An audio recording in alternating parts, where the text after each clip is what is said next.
The secret marriage between Inês de Castro and Dom Pedro of Portugal ranks as one of the most disastrous royal weddings in history. It caused a civil war, cost de Castro her life, and by the time it was all said and done, the King of Portugal found himself sitting on a throne next to a dead lady. So, today, we're going to take a look at the 14th century prince who crowned his corpse bride, Queen. But before we get started, be sure to subscribe to the Weird History channel. After that, please leave a comment and let us know what other sordid tales of royal intrigue you would like to hear about. Okay, grab a box of tissues and throw on your favorite death metal record, because here's a tragic love story worthy of a Cannibal Corpse album cover.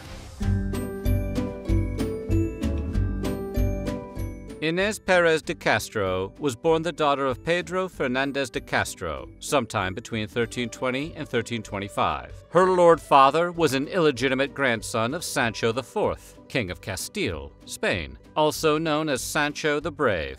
But the noble blood and bravery in de Castro's veins made no difference to King Afonso of Portugal. He considered her illegitimate and therefore unfit for his son, Dom Pedro. To complicate matters, de Castro was a lady-in-waiting for her cousin, Infanta Constanza of Castile. In 1340, Constanza traveled to Portugal to marry Pedro. The marriage was supposed to bond Portugal and Castile, making peace between the warring states. Unfortunately, for everyone who was banking on this marriage to bring an end to the conflict, Pedro ruined his father's plans by falling in love with de Castro instead. The heart wants what it wants, Afonso, even if it means medieval warfare. Pedro became smitten with Inés de Castro in 1340. The same year, he married her noble cousin and mistress. According to legend, Pedro sent secret love letters to his wife's lady-in-waiting, but because their relationship was forbidden, he couldn't just hand them to her in the open. That would have been a little too gauche, even for a man having an affair with his wife's cousin.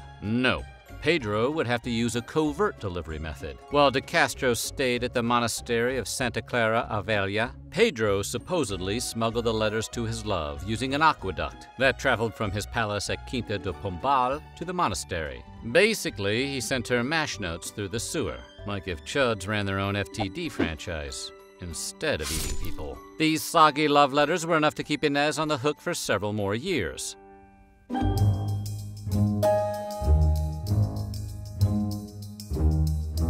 King Afonso wasn't the only one who opposed the affair between Dom Pedro and Inés de Castro. Not surprisingly, Constanza, whom you recall was Pedro's wife and de Castro's cousin, also tried to break up the lovers. Knowing her husband was in love with another woman understandably infuriated Constanza, so she hatched a devious plot. When she gave birth to their son, Dom Luis, Constanza asked de Castro to be the boy's godmother. Publicly, being the godmother of the new royal baby would honor de Castro, but behind closed doors it would seriously hamstring her relationship with Pedro. According to the Catholic Church, godparents were considered blood relatives. If de Castro accepted, she and Pedro would legally become family members, and their affair could be labeled as a crime, whereas today it's a search term on adult entertainment sites. But de Castro avoided the trap by refusing the role and continuing her relationship with Pedro. Of course, rejecting Constanza's generous offer wasn't consequence-free either. Afonso banished her to Castile in 1344 in retaliation.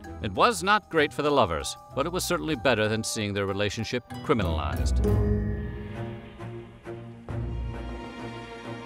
In 1345, Constanza died after giving birth to the couple's third child. Pedro barely mourned her loss. Instead, he seized on the opportunity to end his father's banishment of de Castro and moved her in with him. According to Pedro, he and de Castro married in secret against his father's wishes. The arrangement technically made her the next Queen of Portugal. And to further complicate matters, the couple had 4 children. King Afonso worried about the influence of de Castro and her Castilian brothers wielded over his heir, so he began plotting to get rid of her. It's kind of like Meet the Parents if Robert De Niro played his character from Goodfellas. In 1355, after Pedro had carried on a 15-year relationship with her against his father's wishes, King Afonso finally ordered de Castro's death. Sounds pretty cold, but Afonso had his reasons. As far as he was concerned, de Castro was a threat to his kingdom. He was worried that she and her family held too much influence over his son. He also feared a succession war if Pedro's children with de Castro tried to claim the throne.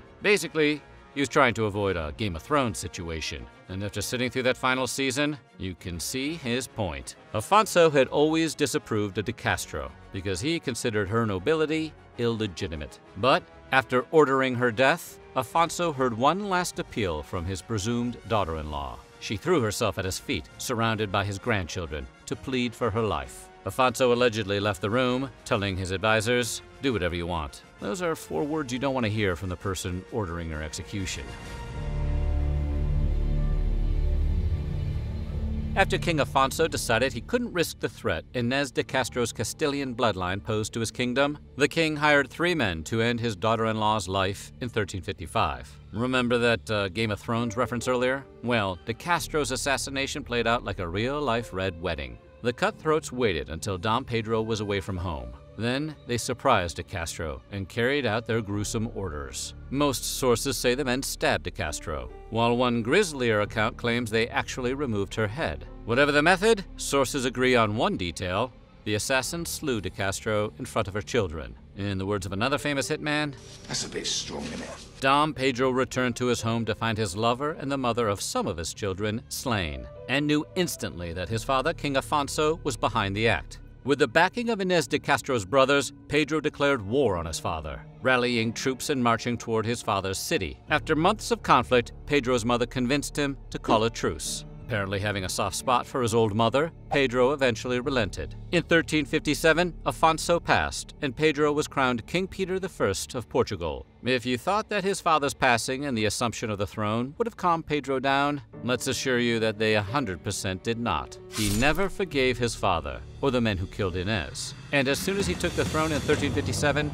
Pedro's focus turned to vengeance. He brought 2 of the men who killed de Castro to his castle, where he reportedly exacted his payback in a particularly memorable way. Anticipating the Mortal Kombat villain Kano by well over 600 years, Pedro threw a dinner party at which both men had their hearts torn out while they were still alive. What exactly was on the menu that night that convinced the assassins to accept such an obviously loaded invitation has been lost to history. But we feel safe in assuming that Pedro made a bone-chilling quip about his broken heart before having their chest cavities scooped out like pints of shrieking ice cream. When news of Pedro's justice became public, the king earned the extremely appropriate moniker of Peter the Cruel.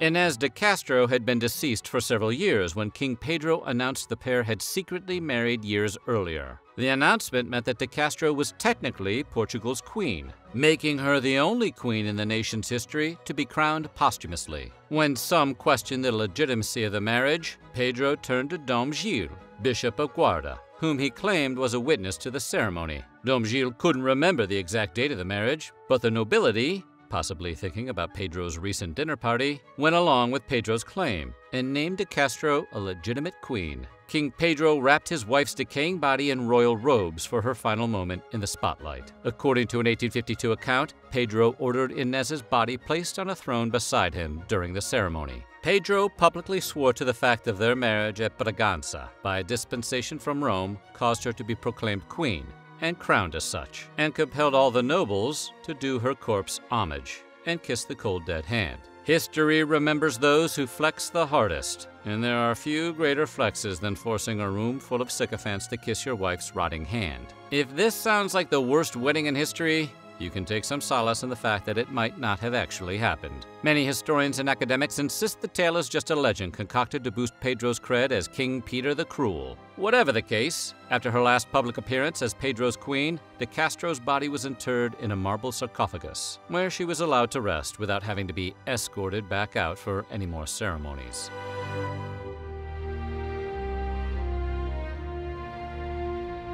In 1360 or 1361, King Pedro ordered his men to transport Inés de Castro's remains to the royal monastery of Alcobaça. She was laid to rest in a marble tomb depicting her earthly body held by angels. The 15th century chronicler Fernão Lopes described the magnificent funeral procession for de Castro. According to him, the queen's body was escorted by many horses and noblemen and maids and clergymen. Along the procession, 1,000 men were holding candles in such a way that always the body was enlightened. King Pedro ordered elaborate matching tombs made for himself and Inés, and would eventually be interred right next to his tragic lover. On his own tomb, Pedro had a stone carver recreate his love story with his queen, including the harsh end to her life. The story, told in concentric wheels, shows De Castro and Pedro with their children, as well as the arrival of the assassins and De Castro's slaying. It also depicts Pedro's revenge. He definitely didn't want to leave that part out. For more than 650 years, Pedro and De Castro have rested next to each other, which is appropriate considering the inscription on their tombs read, "Until the end of the world."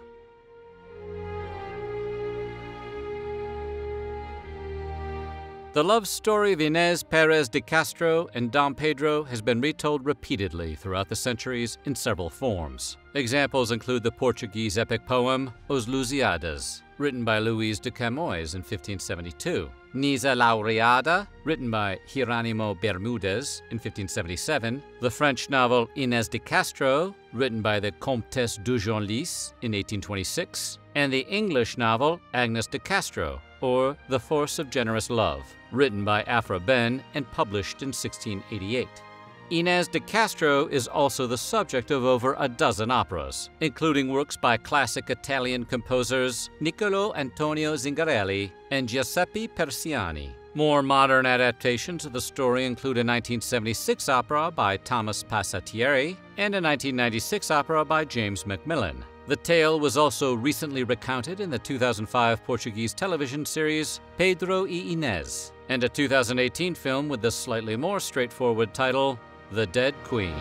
So what do you think? Do you find Pedro and Inês's story romantic? Let us know in the comments below, and while you're at it, check out some of these other videos from our weird history.